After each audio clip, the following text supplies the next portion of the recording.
Hello, my name is Komotsuki from the Proxy blockchain Japan. Today, I'm going to talk with Mr. Julian Vincent from Market Forces in Australia. The Market Forces has filed a shareholder resolution to Sumitomo Corp, which is one of the biggest a trading company in Japan. And we're going to talk about what they wanted to bring up by shareholder resolution to Sumitomo Corp. So let's get into the discussion. What we're doing here is having a conversation about a company that knows how to build coal power plants, wants to keep building them until it's forced to stop, versus community concerns, environmental concerns, investor concerns, economic concerns, all trying to overwhelm that. That's really the conversation that's taking place. Mr. Vincent, thank you very much for your time today. And I'd like to ask you first about the impression of your Japanese company's measure on climate change, especially in energy industry, because we have seen what happened in the Exxon and the Chevron this year, and it's been a fantastic year in ESG activism.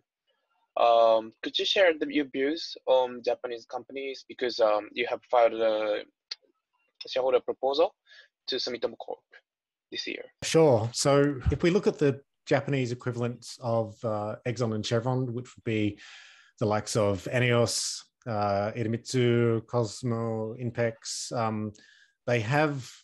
there are commitments, at least in words, commitments to carbon neutrality by 2050 or earlier.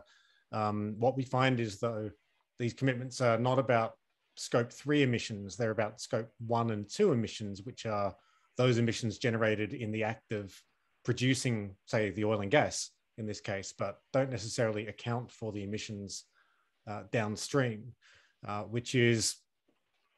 it's obviously, from an environmental point of view, it's a big risk, because those are the emissions we need to account for. They are generally the lion's share, the vast majority of the emissions from oil and gas are those that are produced when that oil and gas is used as an end product in combustion. Primarily. So that's a big concern. The other concern here is that from a corporate perspective, scope 3 emissions is where so much of the risk sits on a company's balance sheet. So we've had this kind of conversation in Australia with companies like Rio Tinto and BHP, which mine iron ore, which that iron ore gets used in steel making. Now, if they're not accounting for and managing down their scope 3 emissions, then there's a risk that those scope 3 emissions turn into iron ore that can't be sold into a marketplace that is having to transition, and some players, maybe some of their customers, don't make it into that transition. The same is true of an oil industry that needs to decline. I can't remember what the production gap report from this week said, but it's something like 4% per year. Per year out from 2020 to 2030. And you've got these companies out trying to expand the scale of oil and gas. So they're trying to expand their presence in a shrinking industry. So that's where investors should be really concerned, because, well, one, from a universal ownership point of view and exposure to all sorts of risks from climate change, if you're invested in companies that are making climate change worse, that's a problem for everyone. It's also a problem uniquely for these companies individually, because if they're making bets that they're going to be able to sell even more oil and gas into a rapidly shrinking marketplace, then that's a huge concern. And I think that's heroic would be the best word to use for that, to be kind. But foolish might be another word we could use. Thank you. Your shareholder proposal to Sumitomo Corp have gotten the 20% approval rate. And it's obvious that other institutional investors, some other good big institutional investors in Japan got on board. How do you reflect the result on this? We don't do these resolutions because we simply want to see a particular number with a vote. Obviously, if we get to the point where we have to file a resolution, we want that vote to be as high as possible. But why we do this is all about changes from the company. So our measurement of success is whether or not the corporate behavior, the corporate policy changes in a way that reflects our concerns. In the context of Sumitomo, Corp this year, there was a lot to reflect positively on. We had investors coming back and telling us that so much of the Sumitomo investor base is just, in Australia, we use the phrase rusted on. Like, they are so committed to support management that they're going to be hard to convince. So in that context, getting a fifth of the investor base to vote against the wishes of management is actually quite significant. All the more so, in fact, after, I think it was in April, or it might have been May, that Sumitomo actually announced an update to its climate policy. So which had a few significant changes that we were happy to see, but it still fell short of the goals that we were calling for in our resolution, which is why the resolution continued to the annual general meeting. So I think the fact that Sumitomo had more material to bring to the table would have swayed some of the investors to support the company. But as I'm sure you know, and you know, hopefully many out there in the investor space are aware, most resolutions go the way of the company's wishes 99% of the time. So when you get 20% of the company voting against management, that should be a big cause for concern. And so we're really pleased. Sumitomo is at this moment pursuing a new coal power plant in Bangladesh, Matabari Phase 1. They want to work on another coal power plant, Matabari Phase 2. And so, you know, there's a lot of work that we're doing in terms of supporting communities in Bangladesh to raise their concerns about these projects from a climate point of view, from a human rights point of view, from a local environmental point of view. But at the same time, a really key strategy is to engage with investors and make sure the owners of the company are telling the company they are also concerned about the direction their policy is going. Thank you. You know, you have also done some other campaigns to Japanese companies, and you have introduced the you know, true voices from the you know, native people in South Asian companies who suffered from, you know, the negative impact of the investment from Japanese companies. And we can still say that not every company in Japan have such an idea that you know, climate issue or negative impact is on the balance sheet. How do you persuade Japanese company to take, you know, this area into consideration? It's important to be aware and across all of the different subtleties of the argument that you're having and the underlying political and social drivers of why these projects are going ahead. They're obviously not being built because they are the economically sensible thing to do. But that's very clear. It's already the case that it's cheaper to build new energy with renewables versus building new coal in Bangladesh. Next year, it will be cheaper to build new renewable energy than continue to operate existing coal power in Bangladesh. So if we're looking at building the cheaper and more readily deployable forms of power for a community that doesn't have to forcibly industrialize a coastline or exacerbate an issue like climate change, which for Bangladesh is incredibly concerning because we're talking about a river delta, which is, you know, the source of prosperity for so many people and source of a home and a livelihood for so many people, millions of people, which is under threat. You know, one of the last things you would want to do if you were concerned about economic security for the country, because you don't want it to rely on imported fuel.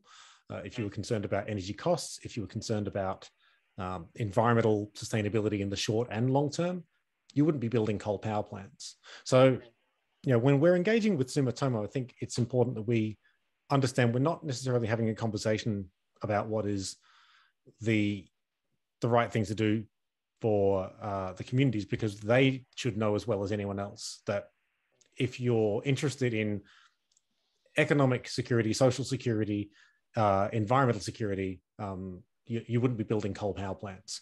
We know that there is a degree to which these are decisions to try and squeeze as much coal power business as possible out of that business unit as they can manage before it becomes unpalatable. And part of our job is to try and bring forward that date so it becomes unpalatable as early as possible. the work to engage investors who are becoming increasingly concerned about climate change is part of that, sending that signal to the company that we don't want to see you building new coal power plants. There is no room to build new coal power plants in a in a world that's going to meet the 1.5 degree Paris limit, but also elevate and raise the concerns from the people who are on the ground, who actually live in the region and are facing those impacts. So I think in those engagements, it's important, if we're going to make any progress, to be mindful of the fact that Sumitomo's put themselves in a position because they're trying to get every last bit of coal power business as possible. And it's in our interest to make them want to drop that last bit of coal power business as soon as possible in favor of building clean energy. Thank you. You cited that the solar power in Vietnam is getting cheaper than the coal power plant, the cost-wise. So this might be a good factor for companies to reconsider the way they invest. In Bangladesh, do you think this could be also the game changer for Sumitomo Corp? I think that's one important factor. I mean, it's not just Vietnam. Like I said just before, Bangladesh is in a similar position. In 2021, it's cheaper to build new power capacity with renewables than it is to do it with coal. As of next year, it'll be cheaper to build new renewable energy capacity and turn off the existing coal power plants. So from the perspective of what's right for the people that will be buying this power at a cheaper rate, it's better to go renewables. Now, the issue that we have is that Sumitomo doesn't have a renewable energy manufacturing facility ready to go and to put in place in Bangladesh. They've said we'll build a coal power plant. They want to build a coal power plant. We're not really having this conversation for many reasons, aside from the fact that Sumitomo wants to build a coal power plant. There's no real rationale or justification that holds up for building coal power. It's been 3 or 4 years now that we've passed the point where, if we're going to meet the goals of the Paris Agreement, we need to stop building coal power plants. So from a climate point of view, it's out.